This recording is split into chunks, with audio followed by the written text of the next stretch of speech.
اعوذ باللہ من الشیطان الرجیم، بسم اللہ الرحمن الرحیم۔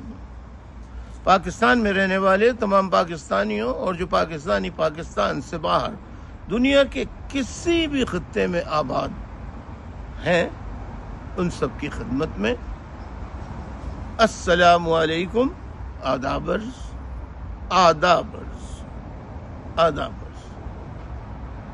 معزز خواتین و حضرات، آج جمعرات کا دن ہے اور 24 اپریل 2025 کی تاریخ ہے۔ معزز خواتین و حضرات،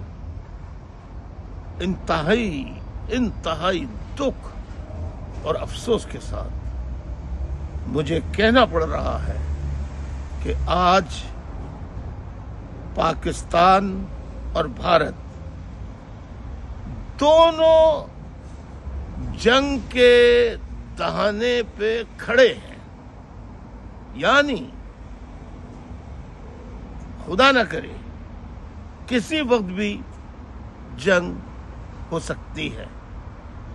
ہوا یوں کہ 2 روز قبل بھارت کے پاس جو جموں کشمیر کا علاقہ ہے،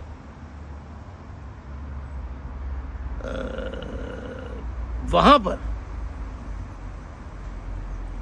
دہشت گردوں نے جو ٹورسٹ سیاح، جو بہت خوبصورت علاقہ ہے کہا جاتا ہے، وہاں آئے ہوئے تھے، ان پر دہشت گردوں نے حملہ کیا اور ایک سے یہ پوچھا تم مسلمان ہو یا ہندو ہو،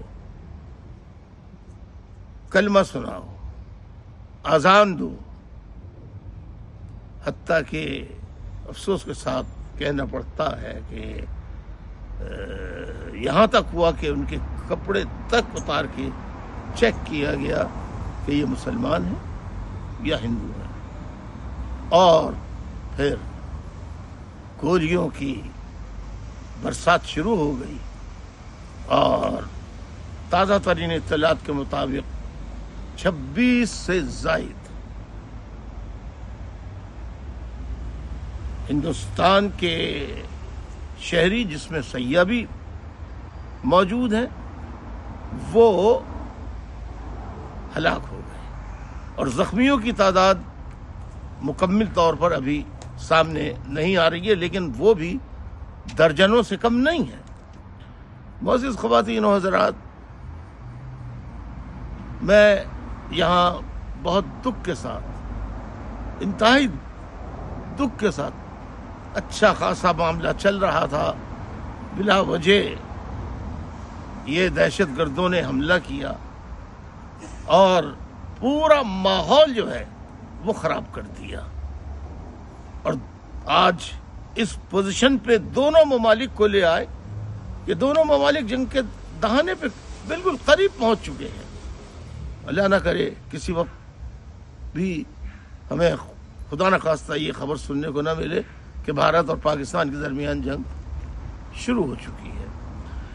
معزز خواتین و حضرات، یہاں میں ایک بات کہنا چاہتا ہوں کہ پاکستان کہ جتنے بھی الیکٹرانک میڈیا سے تعلق رکھنے والے میڈیا فورمز ہیں، جس میں یوٹیوب چینلز بھی ہیں لوگوں کے پرائیویٹ، اور بھارت کے جتنے ٹیلی ویژن اسٹیشنز ہیں، وہاں پہ تجزیہ نگار آ رہے ہیں، پولیٹیکل اینالسٹ آ رہے ہیں، ڈیفنس اینالسٹ آ رہے ہیں، سابقہ فوجی حضرات آ رہے ہیں، اور سابقہ جو فوجی افراد آ رہے ہیں، سب اس واقعے کی نہ صرف مذمت کر رہے ہیں بلکہ وہ بدلہ لینے کی بات کر رہے ہیں۔ بھارت کے تجزیہ نگار اور پاکستان کے تجزیہ نگار جو ہیں، وہ کہتے ہیں کہ اس میں پاکستان کا قطعی کوئی ہاتھ نہیں ہے، اور یہ ہندوستان نے خود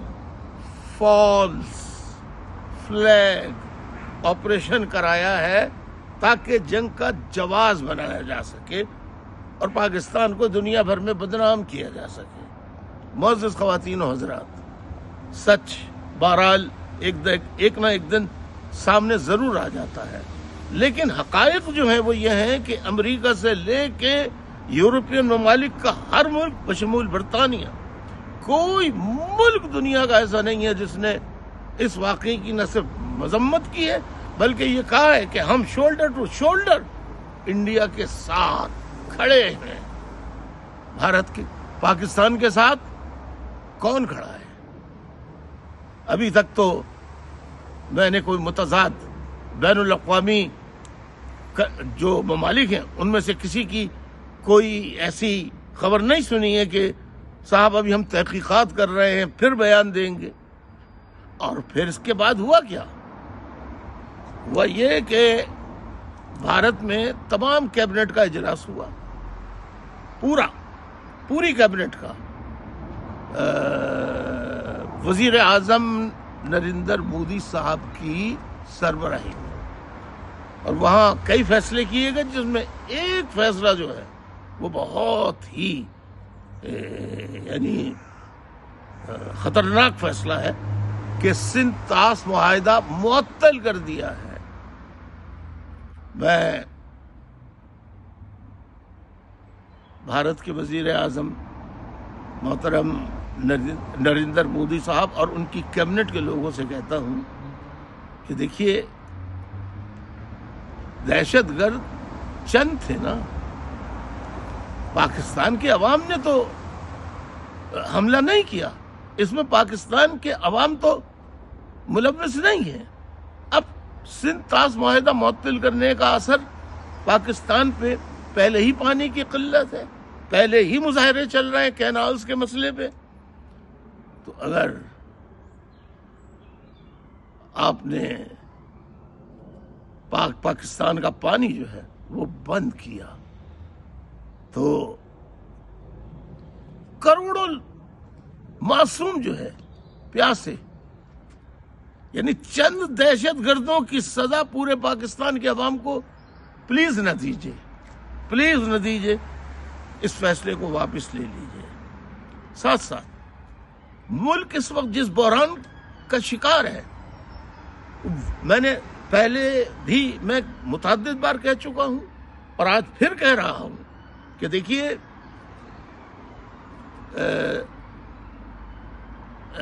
چار پانچ 6 روز پہلے ایک اجلاس اسلام آباد میں ہوا جس سے وزیر اعظم میاں محمد شہباز شریف صاحب نے بھی خطاب کیا اور چیف آف آرمی اسٹاف حافظ عاصم منیر صاحب نے بھی خطاب کیا.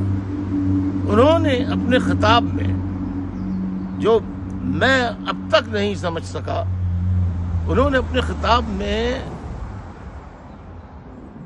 جو بیرون ملک سے پاکستانی بلائے تھے ان سے یہ کہتے ہیں ریمیٹنسز بھیجی ہے، آپ پاکستان کا ساتھ دیتے ہیں، ان کا شکریہ ادا کرتے اور دوسری باتیں کرتے. لیکن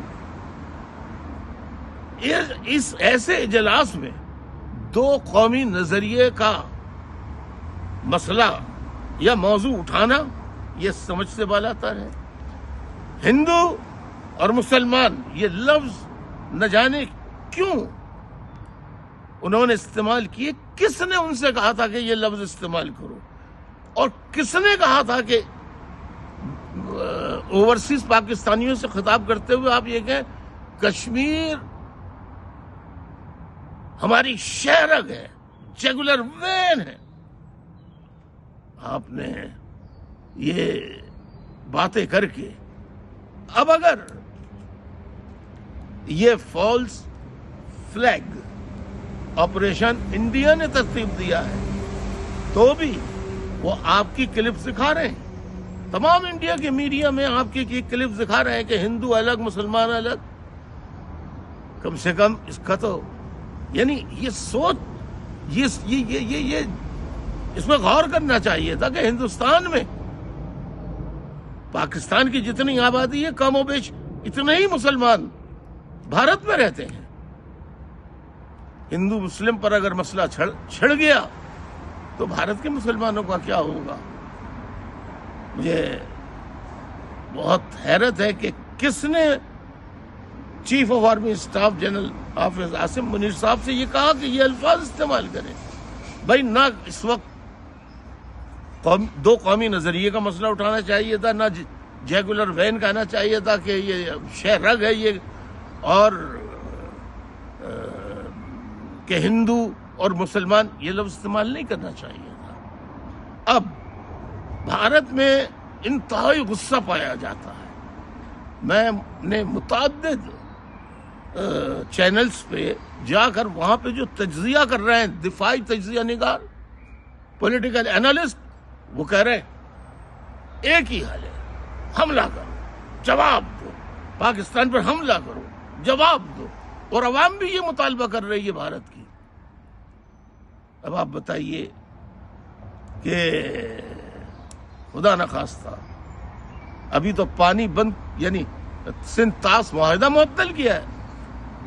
خدا نخواستہ اگر بھارت نے کوئی کارروائی کی، ہم جانتے ہیں کہ دونوں ممالک نیوکلیئر پاور ہیں، لیکن نیوکلیئر پاور دنیا کے بہت سے ممالک ہیں اور ان کی جنگیں ہوتی رہتی ہیں، سب کچھ ہوتا رہتا ہے. یوکرین کی مثال ہے، افغانستان کی مثال ہے، کہیں ایٹم بم استعمال نہیں ہوا.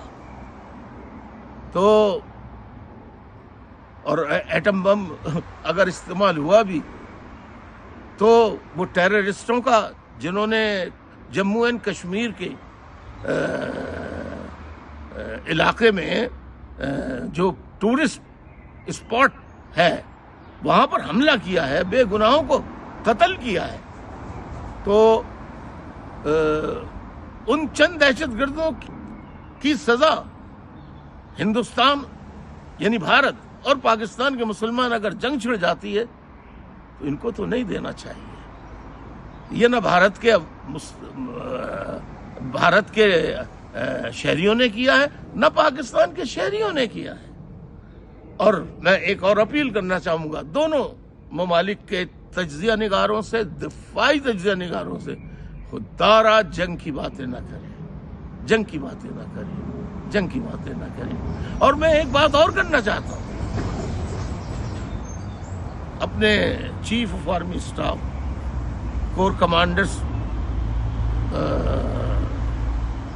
صاحبان سے، آپریشنل کمانڈر صاحبان سے، تینوں مسلح افواج جو ہیں ان کے سربراہان سے، جوائنٹ چیف آف اسٹاف صاحب سے گزارش کرتا ہوں، اپیل کرتا ہوں کہ خدا را فوج اور عوام کے درمیان جو دوریاں ہو گئی ہیں، یہ قدرت نے ایک موقع دیا ہے کہ ہم اس موقع سے فوج اور عوام کو قریب لے آئیں.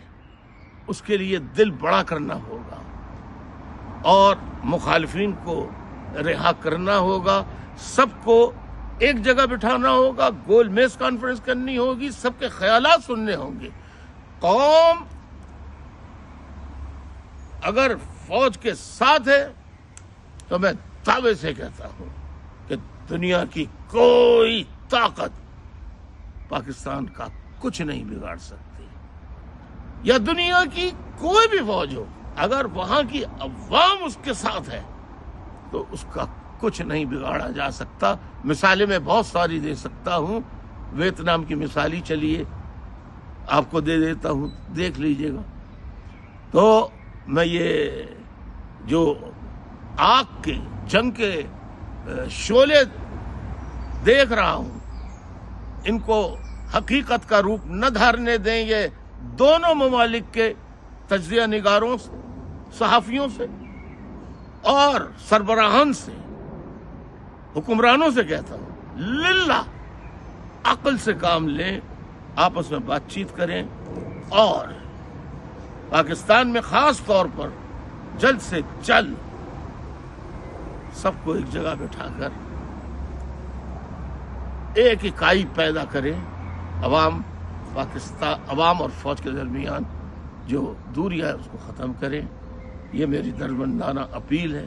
بہت بہت شکریہ، بڑی عنایت. آپ بھی آواز اٹھائیے کہ عوام، پاکستان کے عوام اور فوج کے درمیان جو دوریاں موجود ہیں، اس کا ختم ہونا وقت کی سب سے اولین ترجیح اور ضرورت ہے، ضرورت ہے، ترجیح ہے، اولین ترجیح ہے۔ آپ بھی آواز اٹھائیے۔ شکریہ، مہربانی، بہت بہت شکریہ۔ اللہ جنگ سے دونوں ممالک کو محفوظ رکھے۔ میں دعا کر سکتا ہوں، اجازت چاہتا ہوں، انشاءاللہ پھر میں دوبارہ نئی تازہ ترین اطلاعات کے ساتھ آپ کی خدمت میں حاضر ہوں گا۔ خدا حافظ، خدا حافظ، خدا حافظ۔